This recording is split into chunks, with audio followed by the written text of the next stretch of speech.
నా పేరు గోపిరెడ్డి. నేను నందలూరు మండల వైఎస్ఆర్సీపీ పార్టీ మండల కన్వీనర్ని. ఈరోజు హైవే ప్రాజెక్టులో భాగంగా ఈ రోడ్ హైవే ప్రాజెక్టును చూడడం జరిగింది. ఇక్కడ మా నాగిరెడ్డిపల్లి, మా సుధాకర్ కానీ, మల్లికార్జున కానీ అందరూ ఇక్కడ జరిగే లోపాలను చూడడానికి వచ్చాము. ఇక్కడ చూస్తే బ్రిడ్జి కట్టాల్సిందిలో రివర్ బెడ్లో దాదాపు 150 మీటర్ల దూరాన్ని వదిలేసి వాళ్ళు అవతల మాత్రమే పిల్లర్స్ వస్తున్నారు. ఈ 150 మీటర్లు ఏమయ్యా అంటే ఇక్కడ మాకు ఎస్టిమేట్లు లేదు, మేము అంతవరకు వచ్చింది కాబట్టి మేము వారి వరకే చేయగలుగుతాము, యువతల మాకు ఎస్టిమేట్లు లేదు కాబట్టి దీన్ని చేయలేము, దీన్ని కేవలం మట్టి కట్టుతో మాత్రం నింపి దీన్ని హైట్ చేస్తామని అంటున్నారు. ఇది చాలా అవలేగా ఉంటుంది. ఒక ఏరు పరివాహక ప్రాంతంలో అప్పుడు ఏదో కొంత రైతులు ఎంకరేజ్ చేసి ఏట్లో చెట్లు వేసుకునేంత మాత్రాన ఇది రివర్ బెడ్ కాదు కదా, ఇది రివరే. కాబట్టి ఈ రివర్లోనే మీరు 150 మీటర్లు వదిలేసి మీరు బ్రిడ్జి కడితే ఏ విధంగా రోడ్డు ఉంటుంది? అంత ఎత్తు కట్టిన, అంత కష్టం కట్టిన మన అన్నమే డ్యామే దిగిపోయినప్పుడు ఈ హైవేలో ఇది ఒక నవ్వుల పాలయ్యేది తప్ప వేరే కాదు. కావున ఈ 150 మీటర్లు కూడా ఎక్స్టెండ్ చేసి వీటిని కూడా పిల్లర్ల మీద తీసుకొని పెద్ద ఓ బ్రిడ్జిగా మనం దాన్ని కన్స్ట్రక్షన్ చేయాలని కోరుకుంటున్నాము. అట్లా చేయని ఎడల రేపొద్దున్నే ఈ నీరు ఎక్కువగా వచ్చినప్పుడు ఖచ్చితంగా ఈ కట్ట తెగిపోయి జనానికి ప్రాణ నష్టం కూడా జరిగే అవకాశాలు ఉంటాయి.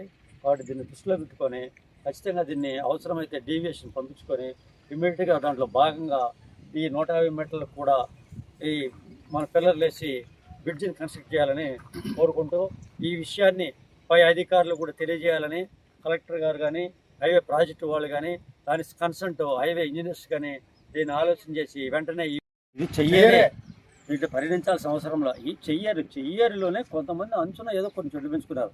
అంత మాత్రాన ఇది రివర్ బెడ్ దాటిపోవడంలే, ఇది ఆల్రెడీ రివర్లోనే ఉంది.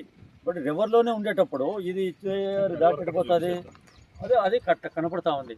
మరి అంత పెద్ద ఎత్తు కట్ట కింద ఏరు చూడు, దానికి దీనికి డిఫరెన్స్. ఇది పరివాహక ప్రాంతమే, దీంట్లో మళ్ళా వాటర్ ఎక్కువ వచ్చినప్పుడు పెరిగేది కాదు కదా, అసలు పోయే ఏరు వాటర్ ఫ్లోదే ఇది. మరి వాటర్ ఫ్లోలోనే దీన్ని వదిలేసి ఏదో కట్ట కడతామంటే ఇది ఎట్లా వీలవుతుంది? కాదు కదా. ఖచ్చితంగా రివర్ బెడ్ అది అక్కడ ఆ కట్ట అప్పుడు బ్రిటిష్ వాళ్ళు కట్ట అది జగతి కట్ట, ఎప్పుడో బ్రిటిష్ గవర్నమెంట్లో కట్టిన కట్ట. కాబట్టి కట్ట కనుక దీన్ని తీసుకోవాల్సిందే. ఏ మాత్రం దీన్ని వదిలేస్తే ఈ రోడ్డు పాడైపోతుంది. కాబట్టి వెంటనే అధికారులు దీన్ని గుర్తించి దీన్ని చూసి కన్స్ట్రక్షన్ అక్కడి వరకు తీసుకోవాలని కోరుకుంటున్నాం.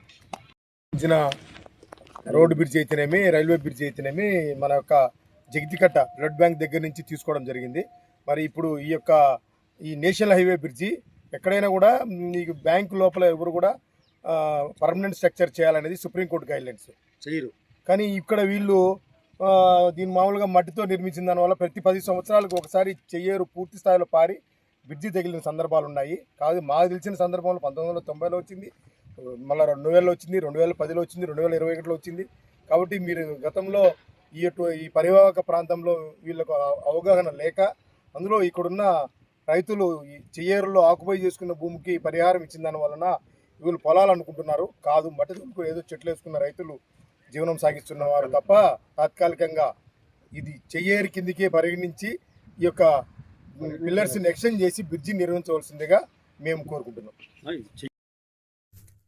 కడప జిల్లాలోని మరిన్ని వార్తా విశేషాల అప్డేట్స్ కోసం మా SCN న్యూస్ ఛానల్ను తప్పకుండా చూడండి.